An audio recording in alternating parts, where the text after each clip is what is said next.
Lulukoy ko sana si Mega. Naalis na ako. Puro kayo pagbilan. Sabay tayo maligo.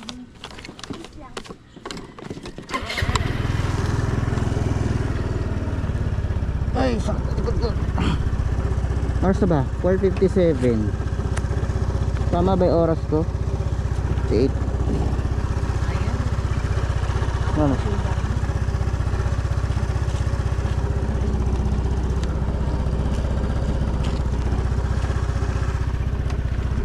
Na ako.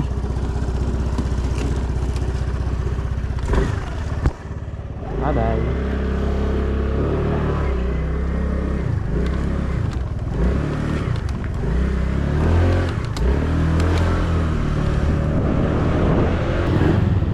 What is up, guys?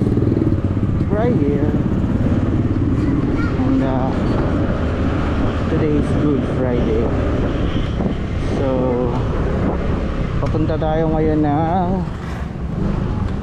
Baliwag, no? Actually, pangilan na to? Pangatlong taon na nung tradition natin na pagpunta sa Baliwag tuwing Semana Santa. Ay shit, may accident. Oh, konting ingat mga brother.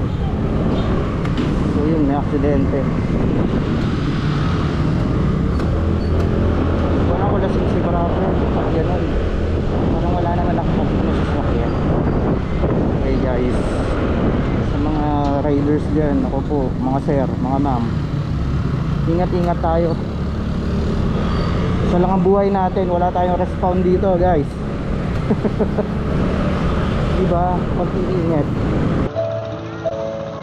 Yun o. So yun, time check 5:44 na. So alam ko 6 PM mag-i-start itong Grand Procession or Lenten Procession. So ayun, dami ng tao rito. And Mamay pa.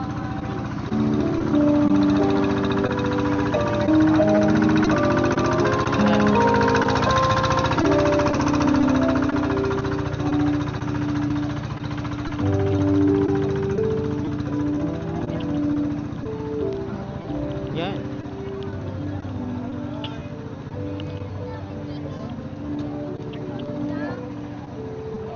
Then ito yung isa sa pinaka magandang ayos at pinaka matandang imahe na nilalabas dito.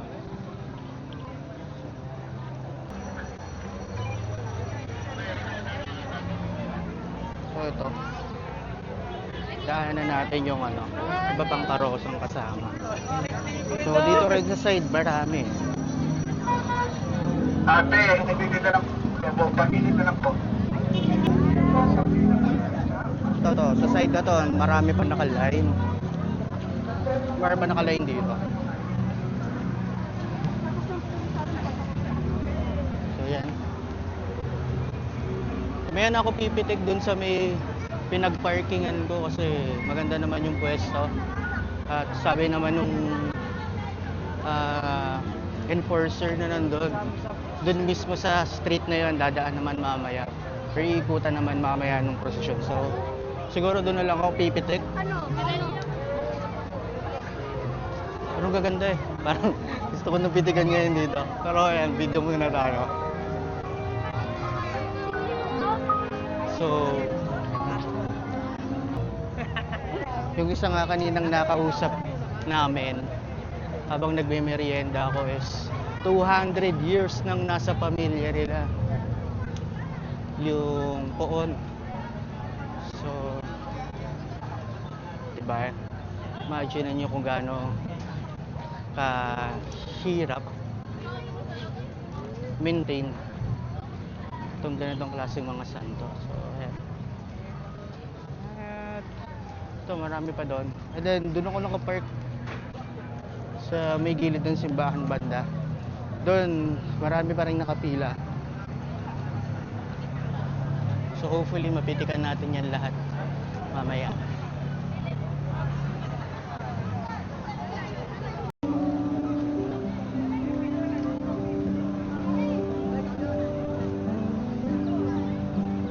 Nicodemus.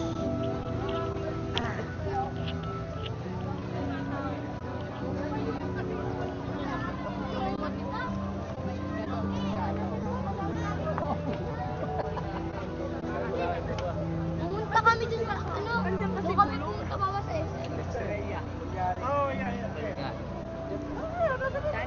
So ito yung ilan sa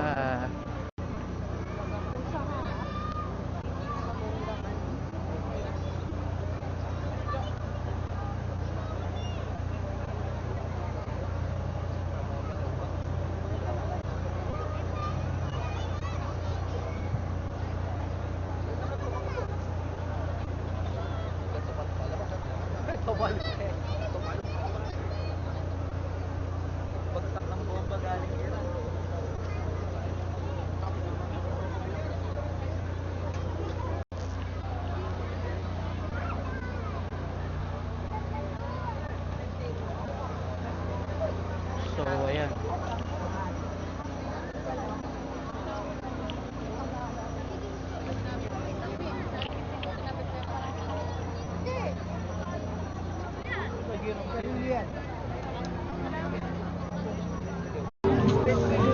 So yun, nag-start na.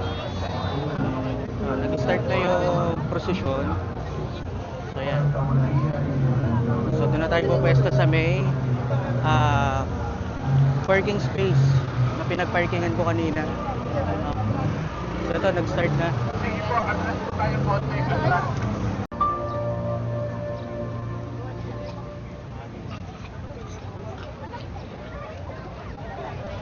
So pabalik tayo ngayon doon sa pinag-parkingan ko. Ang unang misteryo sa hapis, ang pananalangin ni Jesus sa halamanan. Ama namin, sumasalangit ka, sambahin ang ngalan mo, mapasa amin ang kahayag. Puno ka ng grasya, ang Panginoon Diyos ay sumasalita.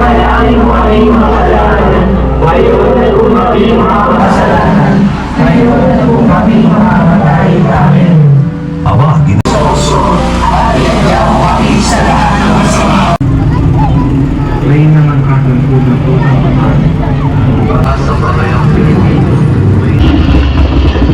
ang Santo Rosario. Sa Diyos ay sumasa iyo. Bukod kang pinagpala.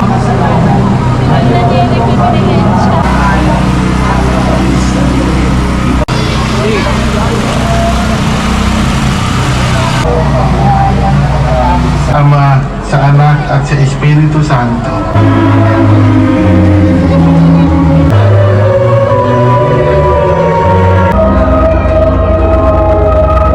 Ina ng Diyos, ipangalangin mo kami.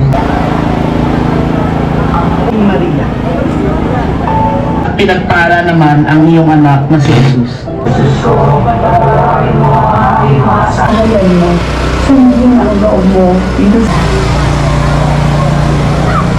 Sa babaeng lahat at pinagpala naman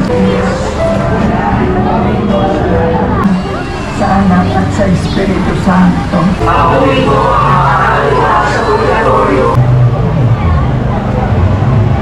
Alain mo ang mga sambayang Pilipino.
Time check 9:59. At pauwi na tayo. Di pa pala ako nag-gloves.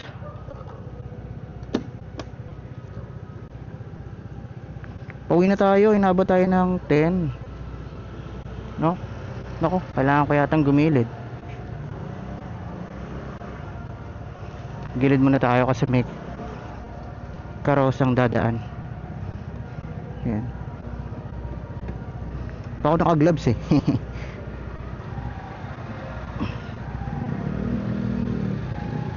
Pero yun nga, no? 10 o'clock na. Inabot na tayo ng 10 o'clock. So ayan, anong karosa to? Ayan, paghampas kay Jesus sa haliging bato. Ayan, daanan pa tayo.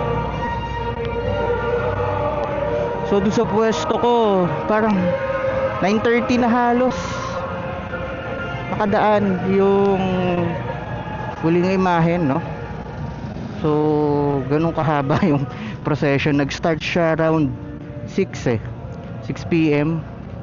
So imagine niyo na lang na ganun siya katagal, no? May isa pang puon sa likod. Pero yeah, bibira na tayo.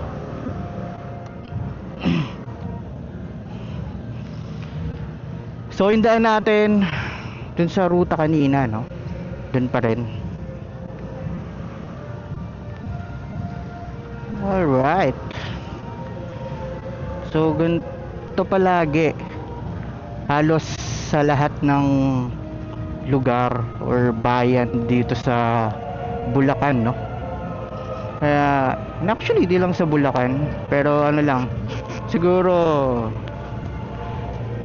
dito lang pinaka isa sa pinakasikat talaga sa Baliwag. Actually meron din yan sa Pulilan, sa Balagta, sa Santa Maria. Yan, malalaki rin yung mga dyan, mga Lenten procession dyan. At naipit na tayo. Bakit? Bakit tayo naipit? Ayan, may isa pang sa likod. Ito rin malaki Okay na? Sige, let's go. Mabanti na. Pero sana masingitan natin. Sorry po. Pa-overtake lang.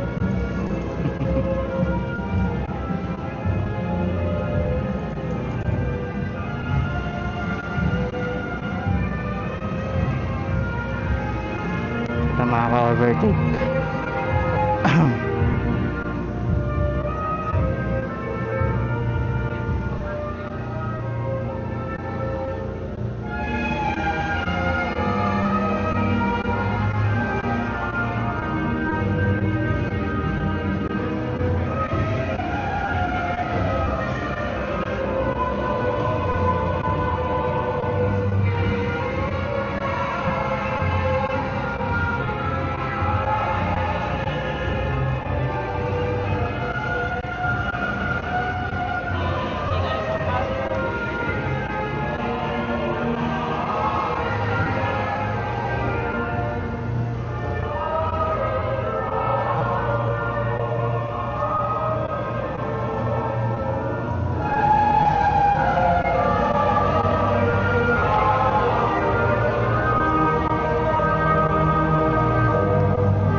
Dito tayo pinapadaan.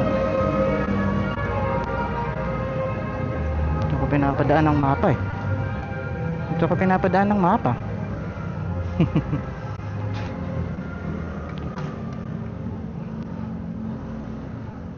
Ayan, nakalagpas din tayo. Pero wait lang. Uy, may kainan. Parang gusto kong kumain. Pero parang ayoko rin. Asan ko lang yung volume nung para nadidinig ko. Sige, tara, banat na. So yun nga, tapos na ang Lenten procession. Meron din dito. Shucks. Abutin tayo ng siyam-siyam talaga rito. Mamen.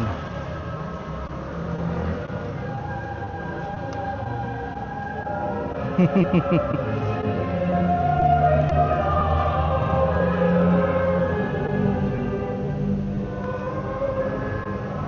si nanay. Naabot si nanay. Naabot ang motor eh. Hindi siguro napansin. Hindi napansin.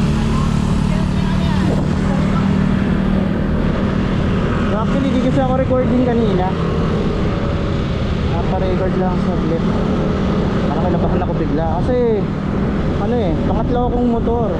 Dun. Tulala ako dun ah. Buti nakapreno ako. Saka yung nasa unahan kong motor din. Hindi ko rin inaabot. Hindi ko napansin kung ano nangyari. Ba't sumabit si brother?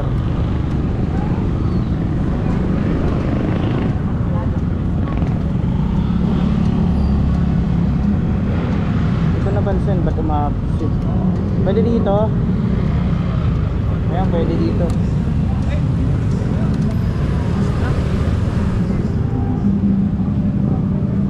So yun, napabukas ako ng camera. Anyway, hindi pa rin ako nakakalabas ng Baliwag. Inabutan ko yung ano eh. Inabutan ko yung dulo ng prosesyon. So natenga rin ako, nagpatay ako ng camera kasi malolobat na.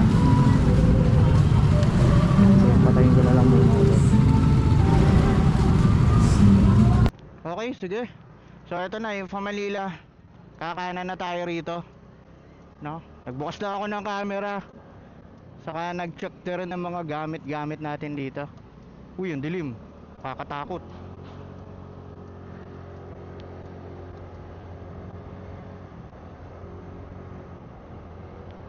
Katakot naman dito. Tama, dilim sa likod ko, pitch black. Pambira. So ayan, emerging na tayo rito.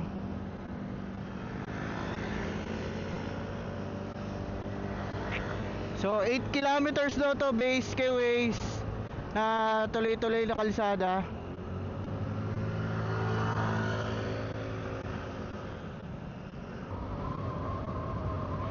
So ayan no, i-wrap up na natin yung vlog. For sure sobrang haba na nito no. Laki ng pinagkaiba no, talaga ng celebration ng Lenten sa Manila. Kaya talagang mas gusto kong umuwi dito sa Baliwag no.